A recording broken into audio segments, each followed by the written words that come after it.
Bueno, vamos a comenzar. Voy a hacer una presentación del Padre Alfredo Sáenz. Voy a pedir que nos pongamos de pie para hacer una oración antes de comenzar con el curso. En el nombre del Padre, del Hijo y del Espíritu Santo. Dios te salve María, llena eres de gracia, el Señor es contigo. Bendita tú eres entre todas las mujeres y bendito es el fruto de tu vientre, Jesús. Santa María, Madre de Dios, ruega por nosotros pecadores, ahora y en la hora de nuestra muerte.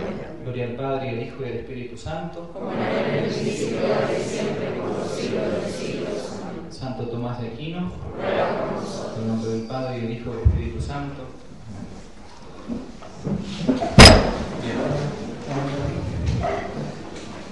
Voy a presentar al Padre Alfredo Sáenz, de modo, sobre todo aquellos que no lo conocen. Muchos de ustedes ya lo han visto, lo han escuchado en algunas conferencias, en las tantas conferencias que ha venido a dar aquí a la ciudad de San Rafael.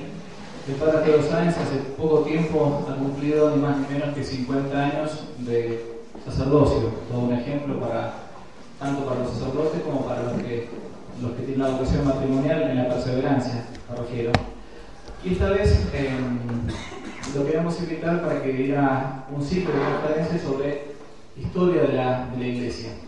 El Padre Alfredo Sáenz, para los que no lo conocen, es sacerdote jesuita, pertenece a la Compañía de Jesús, fundada por San Ignacio, uno de los personajes históricos del pueblo nos va a hablar el día jueves, y se ha dedicado toda su vida a la educación y a evangelizar justamente la cultura.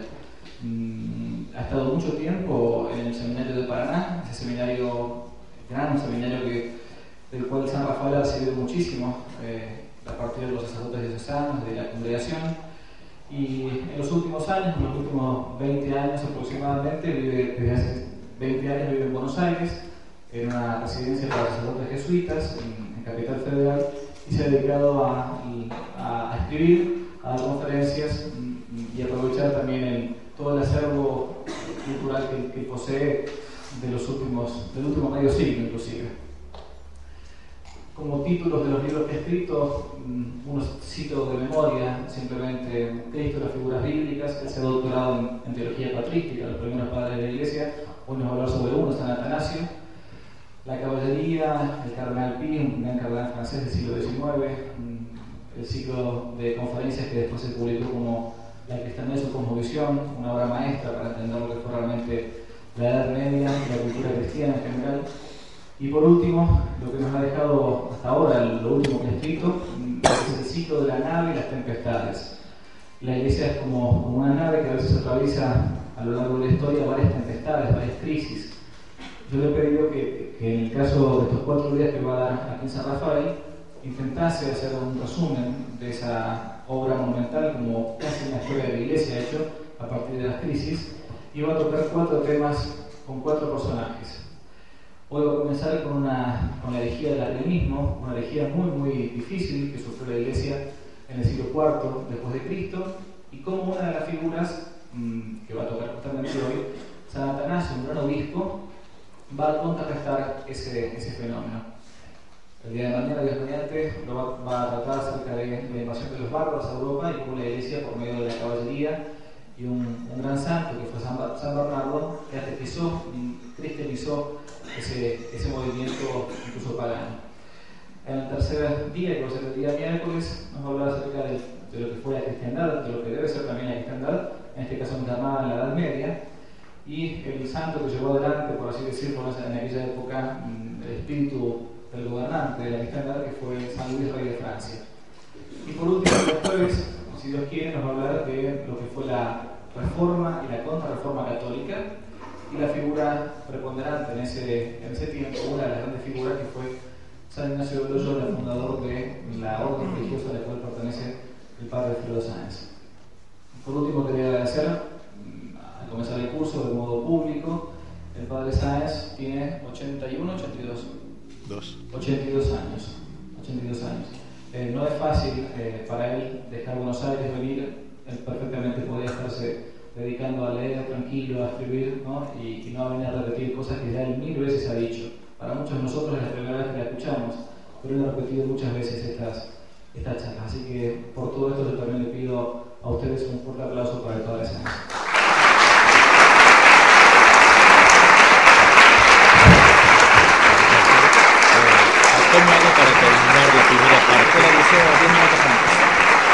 misa, 10 minutos antes. Muchas gracias. Vamos entonces a entrar en este primer tema de la crisis del arrianismo, que va a tener mucho que ver con lo que sucede hoy en la Iglesia en buena parte. A mí me han dicho algún enemigo que yo tengo maestría en hablar de los temas actuales hablando de historia, y creen que me refiero a veces a lo que pasa ahora contando lo que pasó hace 15 siglos. No es mi intención, no es que lo hago a propósito, sino que la historia se repite, la historia es magistra vitae, por tanto es muy natural que hay personajes permanentes, siempre hay Pilatos a lo largo de la historia, hay Herodes, hay Nicodemos que van de noche a verlo a Jesús, hay Judas, todos los personajes se reiteran, sobre todo lo de la pasión, de los personajes que acompañaron a Cristo en ese momento. Así que vamos hoy a tratar de esta enorme crisis del arrianismo. Se ha comparado a la crisis de hoy, por eso voy a decir a esa crisis, bastante parecida es, pero que es muy ilustrativa para nosotros. Hemos de señalar que en aquellos tiempos, estamos en el siglo IV más o menos, IV-V, en aquellos tiempos se destacaban dos grandes escuelas teológicas. Todavía la doctrina no estaba perfectamente declarada. La primera, que era la llamada Escuela de Antioquía, una de las ciudades importantes de aquella época, insistía en la humanidad de Cristo más que en su divinidad. La segunda, la Escuela de Alejandría, que era una gran capital del pensamiento griego, que había sucedido casi más importante que Atenas, que insistía, en cambio, la de Alejandría exaltaba la divinidad de Cristo más que su humanidad. Ambas escuelas hubieran podido permanecer aceptables si solo se hubieran limitado a esa enfatización, una de lo divino de Cristo y otra de lo humano de Cristo, pero sin negar, ¿no? O sea, afirmar que era hombre, sin negar que fuera Dios, afirmar que era Dios, sin negar que fuera hombre. Desgraciadamente hubo en las dos escuelas quienes exageraron el énfasis, acabando en herejía, reconociendo en Cristo solamente a un Dios, era una herejía, tiene un nombre determinado, pero ahora nos quedamos en otra que solamente afirmaba, negaba lo divino en Cristo, quedándose en lo humano. Pues bien, Arrio es el personaje que va a iniciar esta herejía del arrianismo. Procedía de la escuela de Antioquía, fue uno de sus principales representantes. Este personaje nació en Libia el año 256, norte de África, y se educó teológicamente en la escuela de Antioquía, considerándose discípulo del fundador de dicha escuela, que había creado entre sus alumnos lazos de verdadera amistad, había formado una verdadera escuela teológica. De allí Arrio, se llamaba Arrio, pasó a Alejandría, que era por aquel entonces una de las ciudades más importantes de la cultura, como dije, y más cultas del imperio romano, donde el obispo Alejandro, se llamaba el obispo, y Alejandro lo ordenó de sacerdote, encargándole la atención pastoral de una parroquia de esa ciudad. Y a partir del año 318 empezó a predicar, mucho hablaba muy bien. Bueno, antes de seguir les advierto que esto ya está publicado en el libro de La nave y las tempestades, para que no se pongan nerviosos sacando notas, yo hablo un poco rápido. Después lo pueden leer serenamente, más largamente incluso, en el libro, en el primer tomo de esa colección, donde hablo entre otras cosas, del arrianismo y de esto. Y de ahí le digo para que no se cansen sacando notas, después lo encontrarán mejor. Decía entonces que lo tenemos ahora predicando allí en Alejandría como párroco y enseñando una doctrina peculiar sobre el verbo divino y su relación con el Padre, no con el verbo encarnado que ustedes conocen, sino con el origen del verbo encarnado, que es Cristo, ¿no? Y cuando el obispo se enteró de que estaba diciendo estas cosas raras un poco, no consideró al principio que se tratase de algo preocupante, es enfatizar en Cristo no tanto lo divino, no pareció un énfasis nomás. Sin embargo, lo invitó a un diálogo con un grupo de teólogos para ver si no se salía del margen de la doctrina ortodoxa. Y allí Arrio expuso delante de obispos, delante del obispo y de esos amigos, expuso que en su opinión, y ahora cito algo de él, el Hijo de Dios había sido creado del no ser, que había hablado, que había habido un tiempo en que no existía, que en su voluntad tenían cabida tanto el mal como la virtud, y que era una criatura, algo hecho, alguien creado, algo creado. Los teólogos allí presentes, claro, se opusieron frontalmente a esta opinión tan desembosada, afirmando que el Hijo no había sido creado, sino que era eterno como el Padre, que era verdadero Dios, y era de su misma sustancia, era de la misma sustancia que Dios Padre. Pues bien, para salvaguardar los privilegios del Padre, único no engendrado, único sin principio, único eterno, Arrio afirmaba que él era el comienzo de todos los seres, Dios Padre, del comienzo de todos los seres, incluido de su propio Hijo, que no es eterno, no es coeterno con el Padre, ni increado como él, porque del Padre ha recibido la vida y el ser. Es cierto que fue engendrado antes de todos los tiempos, sigue diciendo Arrio en esta teoría que tiene, pero no por ello es menos creado. Y trae a colación un texto de la Escritura al cual volvería una y otra vez, tomado del libro de los Proverbios, donde dice: el Señor me creó, primicia de la creación, primicia de su camino antes que sus obras más antiguas.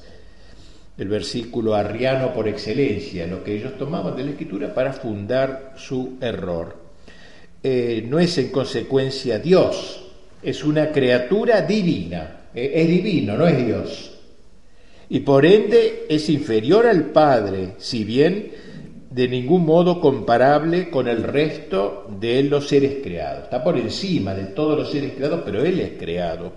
Según el cardenal Newman, que ha escrito muy buenos libros sobre historia de la Iglesia, en su excelente tomo sobre nuestro tema, al que llamó Los Arrianos del siglo IV, tuvieron especial influjo en la aparición de la nueva herejía algunos sectores del judaísmo, o mejor del llamado judeo-cristianismo, con su visión temporalista del Mesías. Siempre los judíos, ¿se acuerdan en la época de que Cristo vivía físicamente entre nosotros? Que en todo caso muchos se acercaban a él para hacerlo un rey temporal, no más, en última un político, razón por la cual luego no restarían su apoyo a las proposiciones arrianas, no pocos judíos. Bien, resumiendo la doctrina arriana.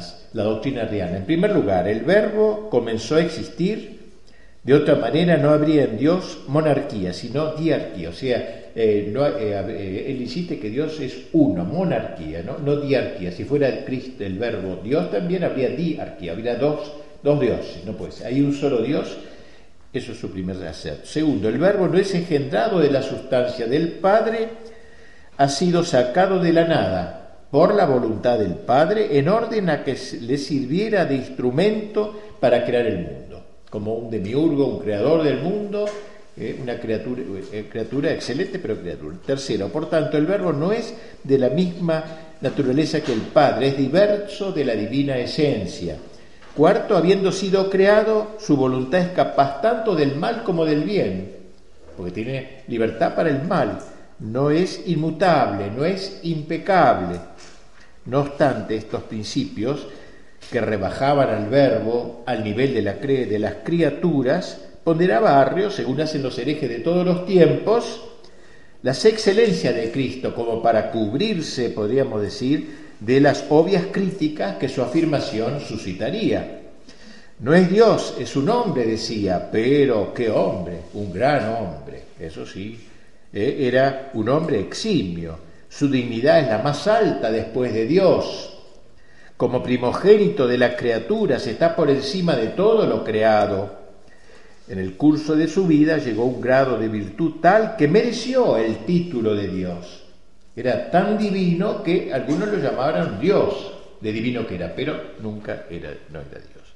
Bueno, cuando el obispo Alejandro, que era un gran hombre, era un hombre muy bueno, inteligente y muy bueno, un pastor, conoció bien lo que se escondía tras esta doctrina, entendió que trastornaba por completo el dogma católico, renovando aquella opinión gnóstica, o sea, de otros grupos heréticos, del demiurgo, o sea, de alguien inferior a Dios, un intermediario entre Dios y la creación, él también creado, ¿no? Sublime, que ya existía esa idea. Por lo demás, tanto el Evangelio como el mismo cristianismo quedaban destruidos, pues si el Verbo no era Dios, Cristo no hubiera podido redimir al mundo, dijeron ahí los teólogos y su obispo Alejandro. Si el Verbo no es el Hijo de Dios, ¿cómo al encarnarse hubiera podido realizar la redención de la humanidad? Si todo el cristianismo se puede resumir en aquella frase que nos ha dejado el gran Atanasio, del que hablaremos pronto, ¿quién sería el gran adversario del arrianismo? Esta frase espléndida, me gusta siempre repetirla porque es un resumen, quinta esencia del cristianismo: Dios se hizo hombre para que el hombre se hiciera Dios por la gracia. Como un hombre, por eximio que fuese, hubiera podido elevar a los hombres a la participación de la vida divina. Toda la piedad del pueblo alejandrino se amamantaba en esa doctrina, en aquella tradicional doctrina mística del descenso de Dios y del ascenso del hombre, inspirada en San Juan y en otro padre más antiguo, San Ignacio de Antioquía también. El error de Arrio no solo era gravísimo, sino que, para colmo, resultaba atrayente. El mismo Arrio era cautivante, era simpatiquísimo, era comprador realmente. Inteligencia, su capacidad para convencer, atraían a la gente, sobre todo en los círculos intelectuales. Quedaba bien, digamos, seguirlo, era una cosa distinguida. Y ello hacía el error más peligroso, porque en verdad el arrianismo no era sino una racionalización del misterio fundamental de nuestra fe, el misterio de la encarnación, al tiempo que una rebelión contra ese dogma y de paso contra todo el orden sobrenatural.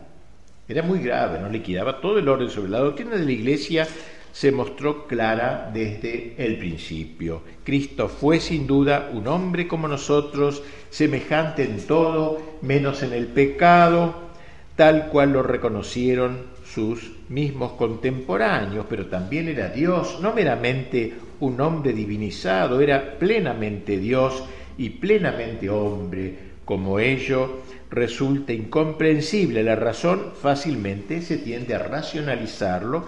El arrianismo no podía concebir la unión de lo infinito con lo finito, del Dios omnipotente y del ser humano limitado. Entonces solo quedaba reconocer que Cristo había sido un gran hombre, merecedor de honor y de gloria, pero que no tenía la plena naturaleza de la divinidad. Se le concedían atributos divinos, pero no la divinidad. El arrianismo, repitámoslo, es un error típicamente racionalista, brotado de la pretensión de querer ver clara y sencillamente algo que está más allá del alcance de la comprensión humana. Por eso decíamos que era un error fácilmente aceptable por el ambiente pensante de la sociedad, que siempre tiende a racionalizar el misterio, acabando por destruirlo. También los errores de Arrio fueron bien vistos por no pocas mujeres piadosas, ya que Arrio no les disgustaba, mostrándose como un hombre austero, como una asceta.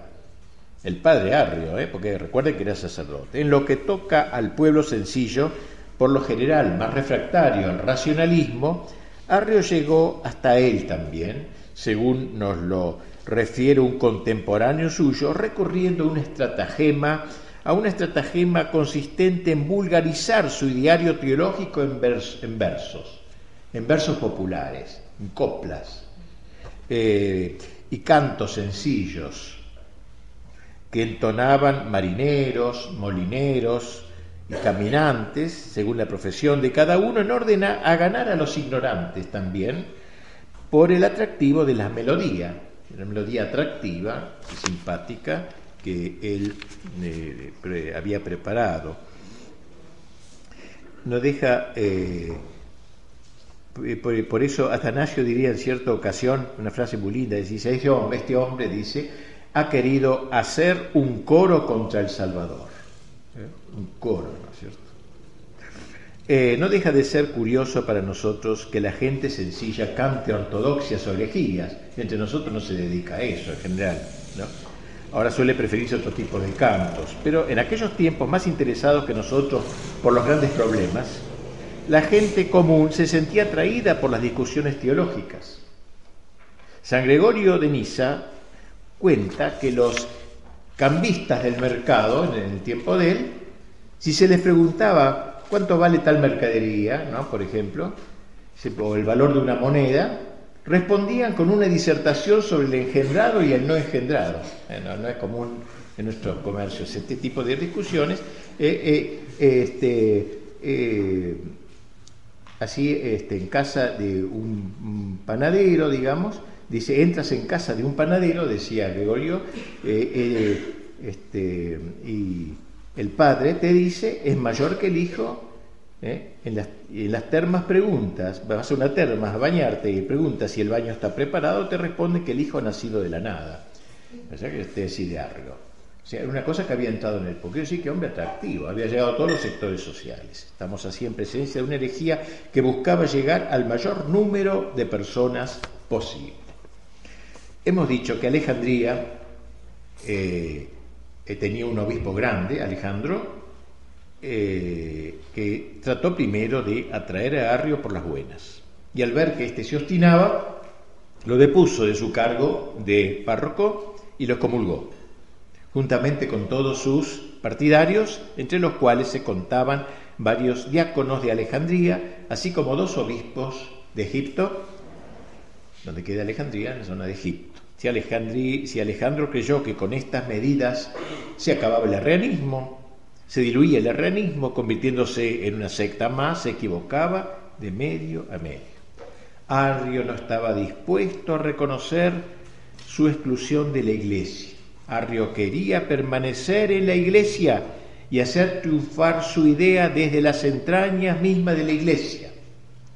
Cosa que Pío X dirá muchísimos siglos después, hablando del modernismo, una herejía en la entraña de la Iglesia, decía, que no se pone en la vereda de enfrente, desde adentro la va a destruir.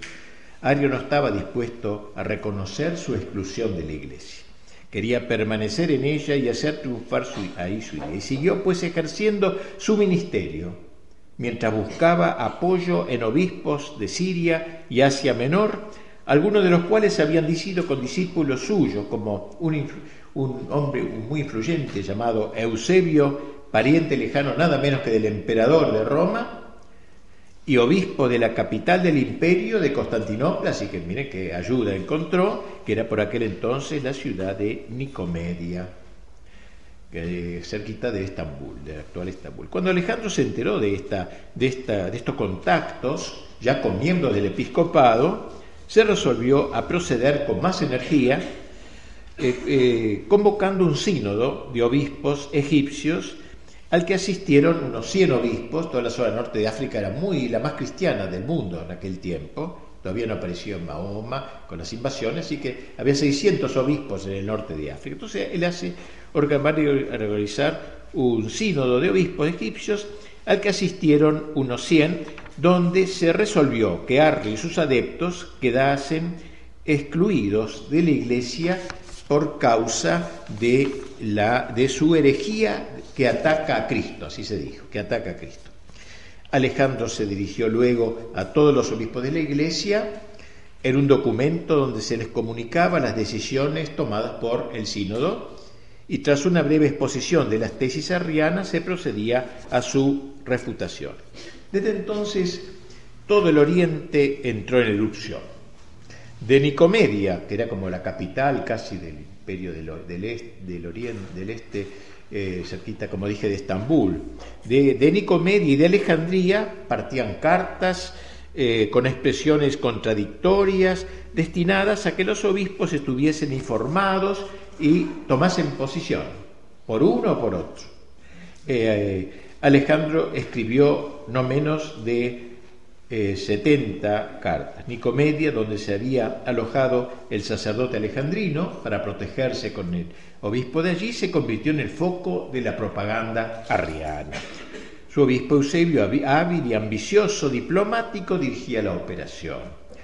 En carta circular a todos los obispos les pedía que readmitiesen en la Iglesia a los expulsados de su comunión, porque decía no eran herejes, eran ortodoxos, era la verdadera doctrina. Especialmente presionaba sobre Alejandro para que se aflojase, para que obrase de la misma manera, pero este se mantuvo en su posición y pasó a la contraofensiva, asegurando también él en carta a los obispos que Arrio y los suyos eran agitadores que, despreciando la tradición apostólica, a ejemplo de los judíos, llevaban adelante la lucha contra Cristo y negaban su divinidad. Claramente, de manera más detallada, informó de todo al Papa Silvestre, que estaba en Roma. En un espectáculo semejante, tanto los paganos como los judíos se mostraban felices al contemplar la división de los católicos, de los cristianos, al notar eso. Arrio, por fin, pudo volver a Alejandría sin temor a su prelado ahora. Mientras tanto, el emperador era Constantino. Era Constantino, por otro lado, el que dio la libertad a la Iglesia, pero un hombre de ninguna formación, no estaba ni siquiera todavía bautizado, pero claro, era el emperador. Dueño ahora también del Oriente, porque estaba dividido en dos partes, pero ahora estaba unido, ahora este momento, se dirigió a Nicomedia, la capital de la Roma Oriental, donde se enteró por el obispo Eusebio de las controversias que agitaban Egipto. Él no entiende nada de esto, creado o no creado, el pobre era de buena voluntad, se había acercado al cristianismo, pero era un lío en su imperio, digamos. Lo que más él anhelaba era la unión de todos sus súbditos en una misma religión. Era simplote, digamos así, ¿no? Creía que no era cuestión... Así como había logrado la unión política del imperio, quería la unión religiosa, una especie de ecumenismo primordial. Y por eso no dejó de preocuparse de esta división doctrinal que se manifestaba cada vez con mayor virulencia en el Oriente, y así se dedicó a intervenir en el asunto a la manera de un mediador, en orden a lograr la reconciliación de los dos bandos. En la mentalidad simplista de Constantino se trataba de discusiones de escuela. Un grupo piensa una cosa, pero todos son buenos católicos, son cristianos. Discusión de escuela, por lo que creyó fácil una pacificación. Aflojen un poquito cada uno, etc. Lo primero que hizo fue mandar una carta a Alejandro, el patriarca de Alejandría, exhortándolo a que hiciese todo lo posible para superar estas divisiones. Luego envió a Ocio, obispo español de Córdoba de España y consejero suyo en los asuntos religiosos, hombre de entera confianza, con varias cartas para Alejandro y para Arrio, encareciéndoles la necesidad perentoria de ponerse prontamente de acuerdo. En una de esas misivas, común a Alejandro y Arrio, se mostraba igualmente severo para con ambos por haber hecho esta polémica, haber iniciado esta polémica en el imperio. Entonces, se notaba la superficialidad de este hombre de entender la verdadera esencia de la Iglesia y más aún del significado de la figura de Cristo, así como su desconocimiento de la verdadera situación, en la idea de que ella podía remediarse con un mero llamado a la reconciliación de los dos contendientes. El arrianismo no era para él sino una vana disputa de palabras. Y la paz del imperio valía más que una de esas sutilezas. No se daba cuenta que detrás de las palabras lo que estaba en juego era simplemente la supervivencia misma del cristianismo. Al llegar el obispo Ocio, que no era mal hombre, ya veremos después, Al llegar, a Alejandría y entablar las primeras conversaciones, entendió rápidamente que el camino previsto por el emperador para la solución del litigio, que incluía la reconciliación de Arrio con su obispo y la suspensión de toda polémica pública sobre el punto en cuestión, era totalmente inviable. No se podía. De hecho, no bien llegó Ocio, Arrio abandonó Alejandría. Alejandro, por su parte, le pudo demostrar fácilmente al consejero religioso del emperador que el asunto era de índole teológica y debía ser dilucidado en el campo de la doctrina, no de la política. Ocio debió volver a Nicomedia para informar a Constantino, al emperador, del fracaso de su misión. Conversando sobre ello, pronto llegaron ambos a la conclusión de que solo había una manera de restablecer la paz de la Iglesia, y era convocar a la totalidad del episcopado a un gran concilio que, tras serias deliberaciones, pronunciara con un fallo obligatorio en la materia disputada, un concilio doctrinal, ¿no?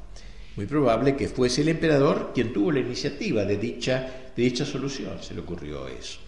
Se dirigió entonces Constantino a todos los obispos del imperio, convocándolos a un concilio.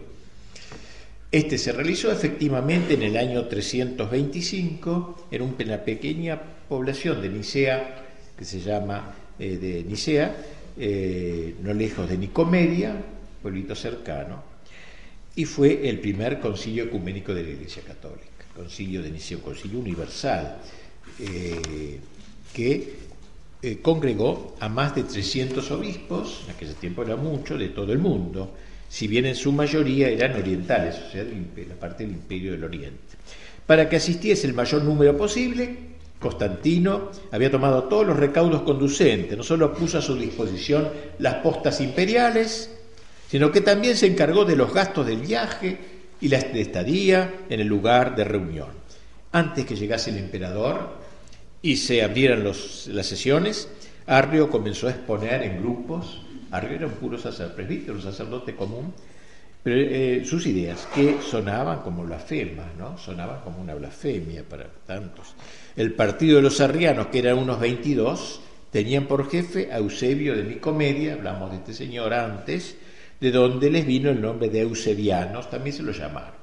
Los obispos católicos entendieron que si querían defender eficazmente la doctrina de la Iglesia, debían refutar los sofismas de los arrianos con un lenguaje preciso y contundente. Los arrianos decían: el Hijo proviene de la nada, a lo que les respondían: no, señores, el Hijo procede del Padre. Sin duda que sí, replicaban los eusebianos, puesto que todo viene del Padre. Como se ve, esquivaban el asunto recurriendo a expresiones ambiguas. Tampoco faltó en estos prolegómenos, así como luego en el transcurso del concilio, el triste espectáculo de intrigas y calumnias e incluso de panfletos anónimos. Cuando Constantino se enteró de eso, tras hacerlos conocer a los interesados, los hizo quemar delante de ellos todos esos panfletos, al tiempo que exhortaba a los obispos a mantener la armonía, dedicándose de lleno a la misión que les había llevado a Nicea. La sesión de apertura se realizó en mayo del año 325 con extraordinaria solemnidad. Nunca había habido un concilio. Como la iglesia del pueblo de Nicea era demasiado pequeña para los actos del concilio, el emperador puso el propio palacio de la ciudad a disposición de los obispos durante todo el tiempo que durasen las sesiones. La inauguración fue solemne en la sala Gran Palacio Imperial. Prelados ocuparon sus puestos a ambos lados del recinto, aguardando con expectación la llegada del emperador. Piense que las persecuciones habían durado hasta Constantino, ¿no? Así que estaba tensa la situación, para quien se había reservado el emperador un sillón dorado. Gran impresión causó el ingreso de Constantino, entonces en el apogeo de su juventud y de su poder, vestido de púrpura, radiante de júbilo por el éxito de la asamblea que él consideraba como un símbolo de la unidad religiosa del imperio que él quería. Uno de los obispos pronunció una breve salutación y luego el emperador tomó la palabra para dirigir una locución en latín, En esa época sabía más que Cristina de lenguas, como para hablar. Y los exhortó a todos a que tomasen las medidas necesarias para asegurar la unión doctrinal. De esta manera, como entonces se dijo, cumplía el principio de ser el obispo de las cosas de fuera, o sea, desde afuera, así se llamaba el emperador, como el obispo desde fuera, digamos, el obispo de las cosas de fuera, mientras dejaba a los padres del concilio que ejercieran su cargo de obispos de adentro de la iglesia. Una manera de hablar, ¿no? No más. La asamblea era verdaderamente venerable por la calidad de sus miembros. Hallábanse entre ellos algunos confesores de las últimas persecuciones, que podían exhibir las cicatrices recibidas en la cara, en los brazos, en las manos, o miembros mutilados, había algunos de ellos mutilados. Otros eran célebres en razón de su santidad, su sabiduría, su erudición, como el venerable patriarca de Alejandría, Alejandro, que sería santo, luego declarado santo, San Alejandro, a quien escoltaba un diácono que tenía infatigable, un muchacho joven, infatigable, era diácono, y se llamaba Atanasio, nombre que no olvidemos, Atanasio. Joven, muy joven digo, pero que sería ya desde entonces el alma del movimiento antiarriano, el alma. Es cierto que, siendo diácono, no podía participar directamente en las sesiones del concilio, pero por su interna actuación y su ser perito de su obispo, el obispo de Alejandría, y de muchos que lo escuchaban, se iba convirtiendo en el blanco del odio de los arrianos. Veían en él el gran polemista, ¿no? De alguna manera. También Arrio estaba presente. Pero Arrio era sacerdote, como he dicho varias veces, presbítero. Tampoco él, como ser obispo, tomó parte de las sesiones. Sin embargo, se lo encontraba con frecuencia en los corredores,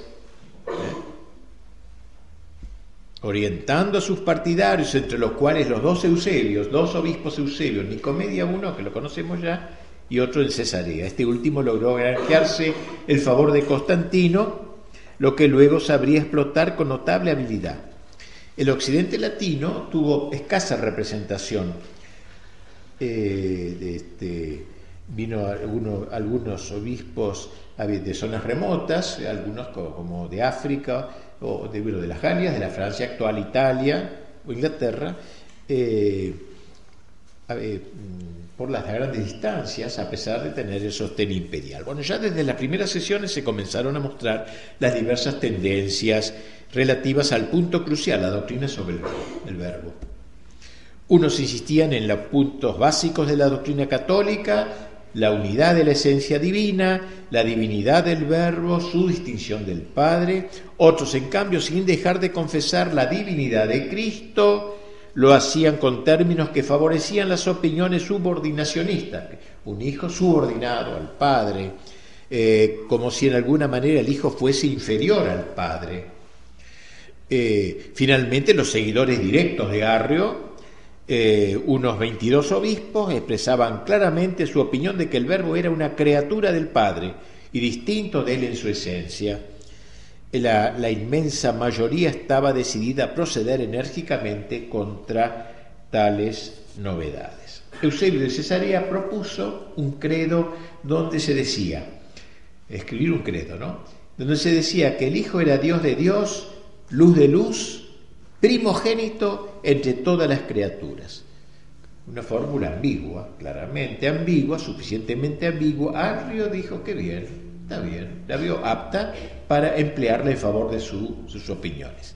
Pero la mayoría de los padres quiso cerrar el paso a cualquier tipo de anfibología, recurriendo a un vocablo que mejor expresara la doctrina católica sobre el verbo. Fue la célebre palabra homoousion, palabra griega, hablaban en griego, o latino en griego. Homoousion quiere decir de la misma sustancia. Homo, misma, usía, sustancia. O sea, el verbo es de la misma sustancia que el Padre, esa es la idea. Homoconsubstancial. Probablemente propuesta esta fórmula, esta palabrita digo, por Ocio, aquel obispo de Córdoba de que hablamos, que había sido enviado al principio como embajador del emperador. con lo que quedaban a salvo tanto la distinción personal del Hijo y del Padre como su identidad de sustancia. Esta fórmula tan lejana de todo equívoco sería en adelante como algo así como el santo y seña, como la bandera de combate en todas las discusiones con los herejes y la piedra de toque de la ortodoxia católica, homoousios. En base a la palabra homoousios se compuso un credo, el símbolo de Nicea, donde se resume la doctrina católica sobre el verbo genitum non factum consubstantialem patri. Ustedes lo han rezado esto en castellano. Engendrado, no creado, ahora saben por qué se dice así, de la misma sustancia que el Padre, consubstancial con el Padre. Engendrado, no creado. Engendrado desde la eternidad, no creado. Esto es contrario abiertamente, ¿Está bien? Ahora saben por qué dicen esa frase cuando rezan ustedes el credo. La cláusula final contenía un claro repudio a la teología arriana, según se proclamó allí mismo de manera taxativa, a aquellos que dicen: hubo un tiempo en que no fue, y antes de ser no era, y fue hecho de la nada, o a los que afirman que el Hijo de Dios es de otra sustancia o de otra esencia, o que ha sido creado, o está sujeto a cambio o mutación. A esos los anatematiza la Iglesia católica y apostólica. Esta exclusión de la Iglesia afectó en un principio solo a Arrio y a 2 obispos amigos suyos, ya que fuera de ellos todos los demás, aunque en su corazón fuesen arrianos, suscribieron el símbolo. Símbolo significa el credo, ¿no? Se llama símbolo de la fe. No en vano el emperador, que hizo suyo el texto, porque dijo, bueno, se acabó el lío, él no entendía mucho de estas cosas, pero bueno, ojalá a veces comunicó que quienes lo rechazasen serían desterrados. O sea, al revés, se puso bien a favor de la ortodoxia ahora. A ello sin duda se debe el que la mayoría de los amigos de Arrio, incluido el mismo Eusebio de Nicomedia, lo firmaron sin chistar. Ya llegaría el momento de la revancha. Sin duda fue para Arrio un trago amargo verse así abandonado por sus mismos amigos. Es cierto que él sabía que obispos como Eusebio de Nicomedia estaban totalmente de su lado, pero no podían expresarlo exteriormente por miedo al emperador. En adelante realizarían un trabajo de zapa tendiente a ir desacreditando ante Constantino a los defensores del concilio mismo, pero dicha maniobra sería a largo plazo. Mientras tanto, Arrio fue desterrado al mismo tiempo que prohibieron sus escritos y los de sus seguidores. El emperador clausuró el concilio con toda la pompa posible. Dicho acto coincidió con la celebración de los 20 años de su gobierno, por lo que ofreció a los padres conciliares un espléndido banquete en su palacio de Nicomedia, donde les hizo entrega de ricos presentes, y antes de que los obispos se retirasen, los reunió una vez más y los exhortó a seguir conservando la paz entre sí y a evitar querellas de competencias. Poco después dirigió un pormenorizado informe del concilio a la Iglesia, asegurando a los fieles que se habían analizado con seriedad todas las grandes cuestiones, lográndose por fin la homogeneidad en la fe. En un escrito especial a la comunidad de Alejandría, volvía a expresar su satisfacción por el restablecimiento de la unidad de la fe y reprobaba una vez más los errores de Arrio. Las decisiones del concilio eran en adelante leyes del imperio, decía suyo plenamente eso. Tal fue el resultado de este gran concilio de Nicea, con el triunfo más rotundo de la doctrina católica. Fue el primer acto realmente ecuménico, ya que a él habían sido invitados todos los obispos de la Iglesia, aunque estos hubiesen acudido en variada proporción. Fue asimismo un concilio eminentemente dogmático, porque logró zanjar las divergencias con afirmaciones definitivas y irreformables.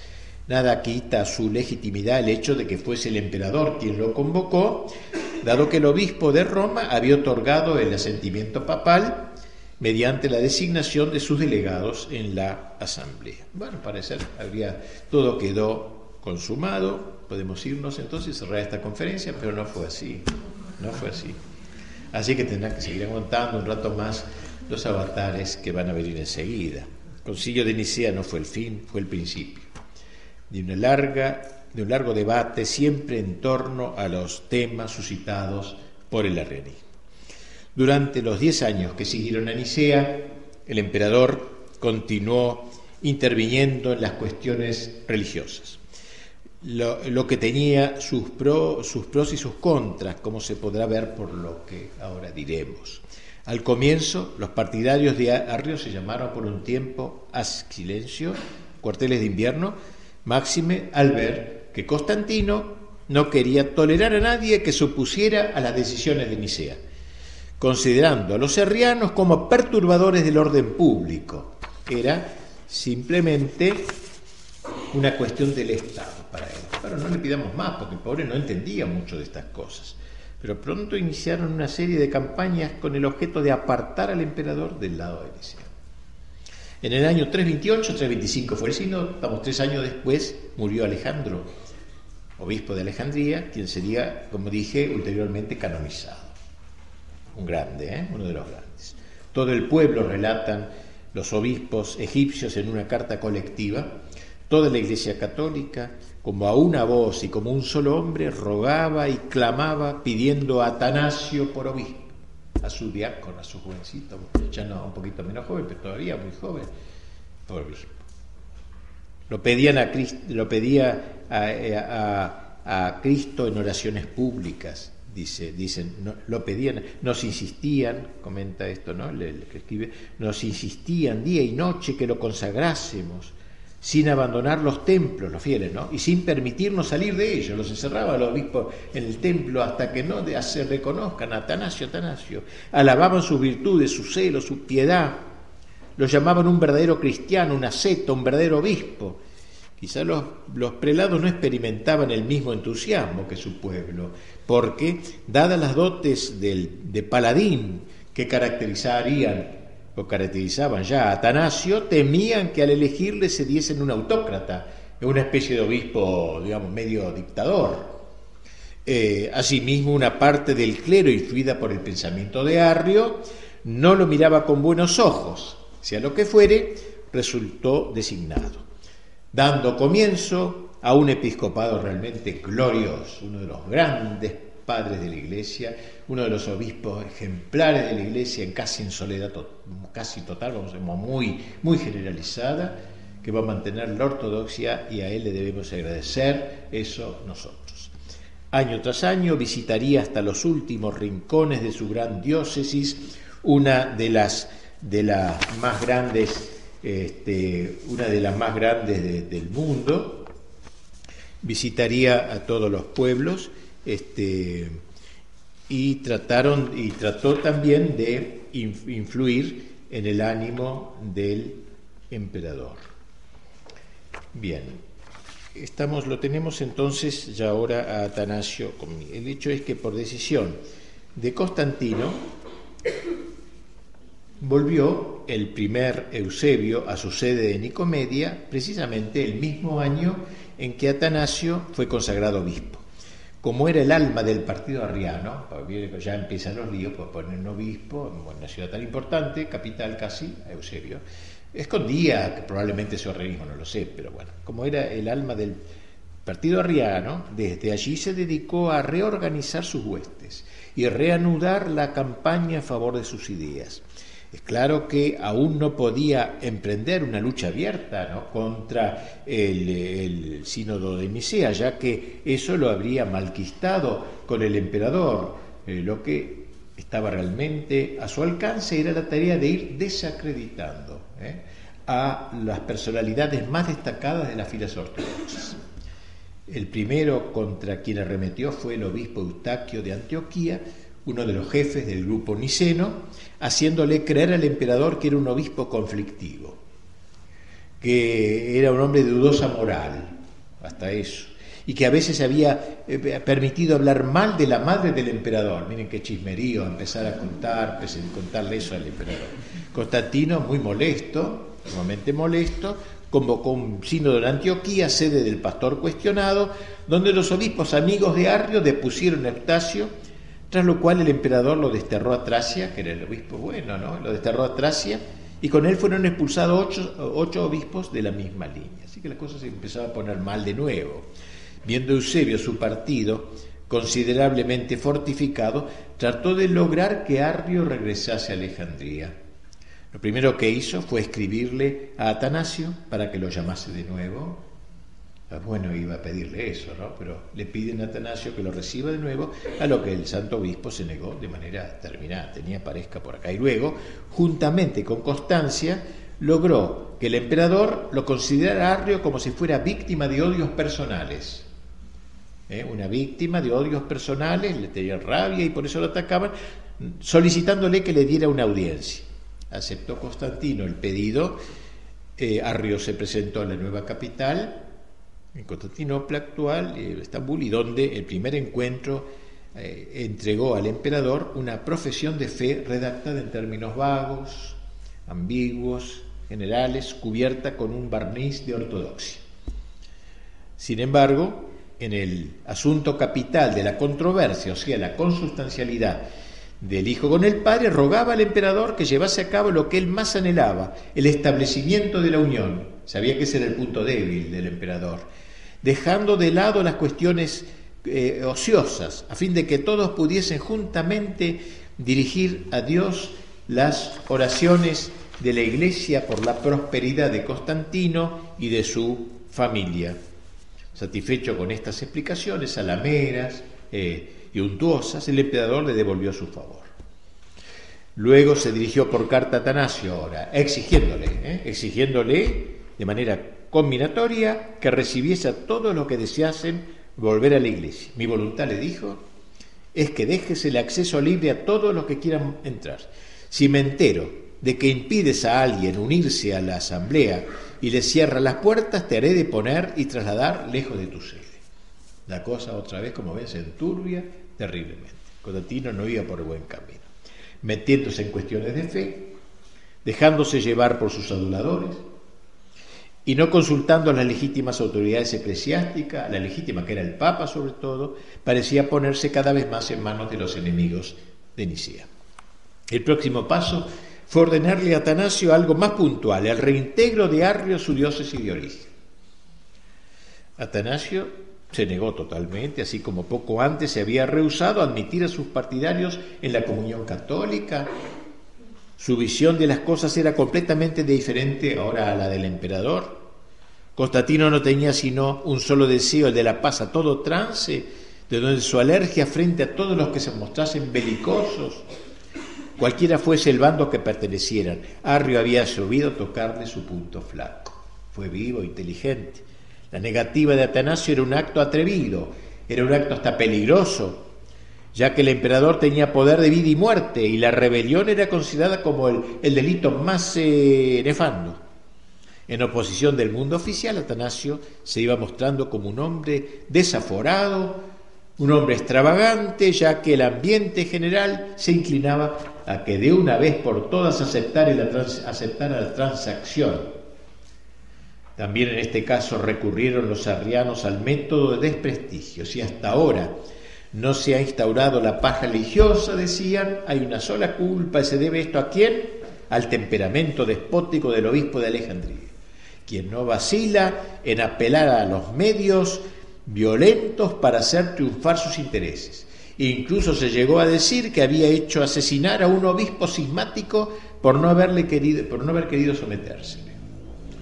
Cuando el emperador ordenó examinar el asunto, apareció el supuesto difunto. Es como los desaparecidos de ahora que después aparecen, así.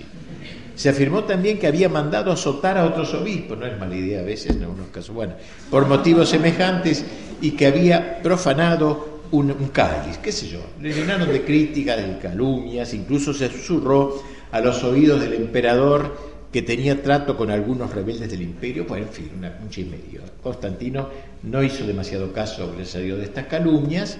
Lo que a él más le preocupaba, como digo, era la división dentro de la iglesia. Lo que más deseaba era que no hubiese conflictos. Se equivocaba el emperador, ya que si es cierto que la paz es un bien, nunca será tal cuando se la alcanza a costa de la verdad. En la práctica, la política estatal fue haciendo que poco a poco disminuyese el número de hombres enérgicos. Pues están todos los que se iban encolumnando al que tenía poder. No había ya cada vez más hombres dispuestos a combatir por la ortodoxia. Los que conservaban sus puestos y obtenían los favores del emperador, ¿quiénes eran? Los moderados, entre comillas lo digo, los, entre comillas, políticos, diríamos hoy políticamente correctos, hombres honestos, a veces como Eusebio de Cesarea, pero en los que un amor mal entendido de la paz o una ambición insaciable del poder hacían acallar con demasiada frecuencia la voz de la conciencia. Estos, de hecho, siempre se inclinaban a favorecer al erranismo, sobre todo si era mitigado. Tantas fueron, sin embargo, las inculpaciones siempre reiteradas contra el gran Atanasio que al fin lograron impresionar a Constantino, quien se decidió a tomar cartas en el asunto. Hacía poco había enviado una invitación a todos los obispos para que asistiesen a la ceremonia de consagración del Santo Sepulcro en la ciudad de Jerusalén. Con ese motivo les pidió que se reunieran en la vecina ciudad de Tiro, en orden a que de una vez por todas resolvieran el caso Atanasio. Ahora el caso era no Arrio, sino Atanasio. El caso Atanasio. Dicho sínodo, que se celebró en el año 335, es decir, 10 años después de Nicea, 325, ahora 335, estaba tan dominado por el bando de los arrianos que solo admitió la presencia de adversarios del obispo de Alejandría.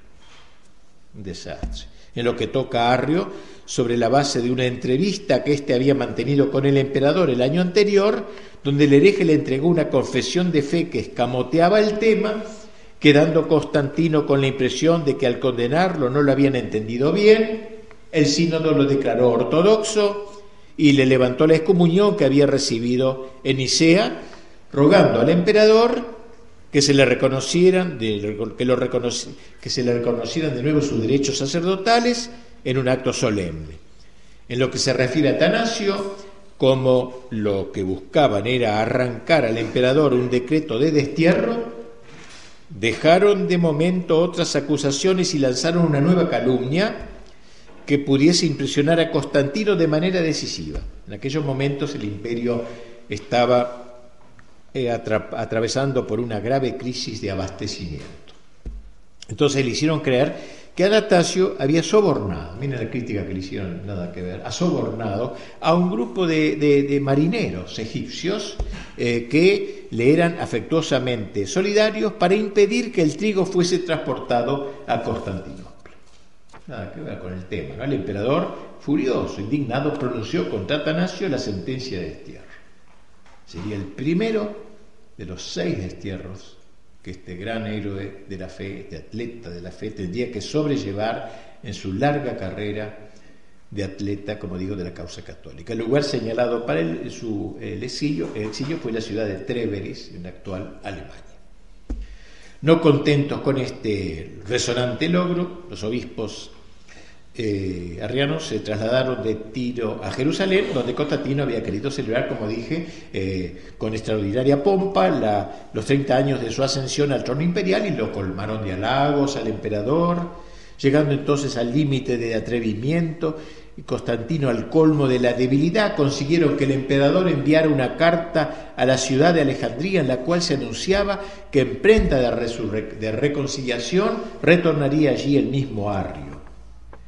Fue tal la conmoción del pueblo ante la noticia de la apoteosis ahora del hereje, que se tuvo que postergar la ejecución de la orden, resolviéndose finalmente que la solemne readmisión en la iglesia tuviera lugar en Constantinopla, porque iba a ser un honor presidir en Alejandría. Cuando Arrio se disponía a saborear su triunfo final, ahora sí había triunfado, murió de golpe de manera trágica, qué sé yo, que de ataque al corazón, infarto, lo que sea.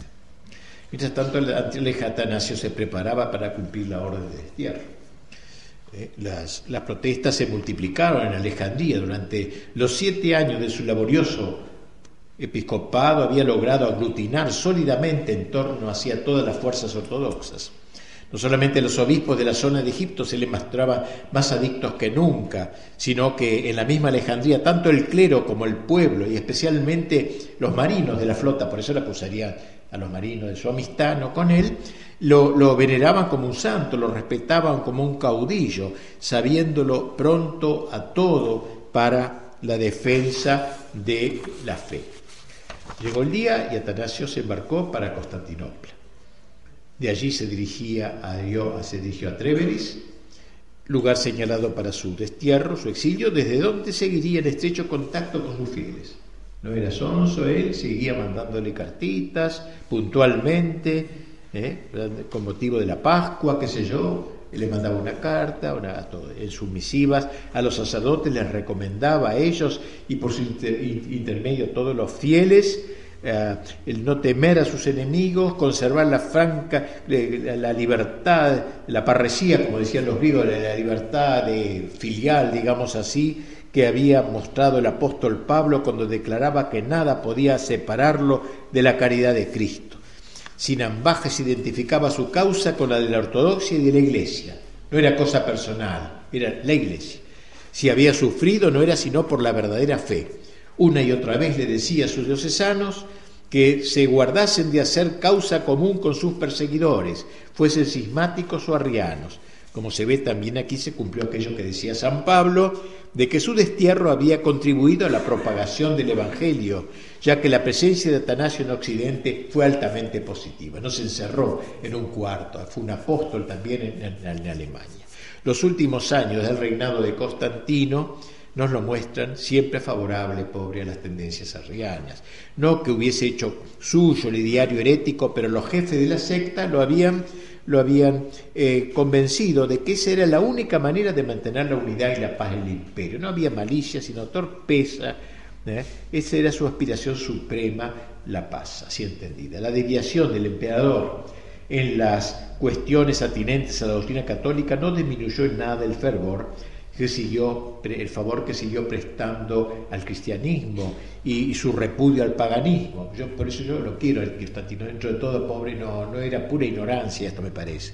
Precisamente en los últimos años de su gobierno, a impulso de su madre, la emperatriz Helena, Santa Helena, se llevaron a cabo grandes excavaciones en Jerusalén, que entonces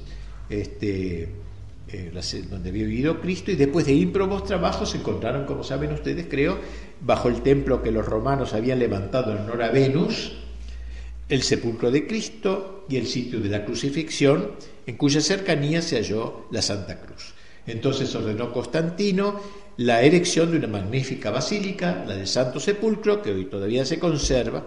No menos emocionantes y fructuosos fueron los trabajos emprendidos en Belén, también bajo la inspiración de Santa Helena, donde se hizo construir un templo que todavía se conserva sobre el lugar de la Navidad, la Basílica del Nacimiento. No contento con esto, Constantino ordenó erigir una tercera basílica en el Huerto de los Olivos, no creo que no existe hoy, y con ello se puso el fundamento de la veneración de los santos lugares, iniciándose así el oleaje de las grandes peregrinaciones a los parajes santificados por la presencia de Cristo y de su Madre.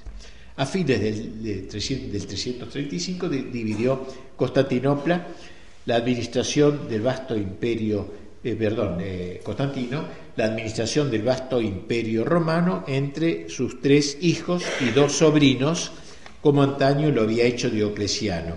El año 337 todavía celebró la Pascua con gran solemnidad en Constantinopla, pero sus fuerzas se caían ya, entonces se retiró a una villa imperial en las cercanías de Nicomedia, y allí, notando que se acercaba la muerte, hizo llamar al obispo más próximo, que no era sino ya tan conocido Eusebio de Nicomedia, de cuyas manos recibió el bautismo.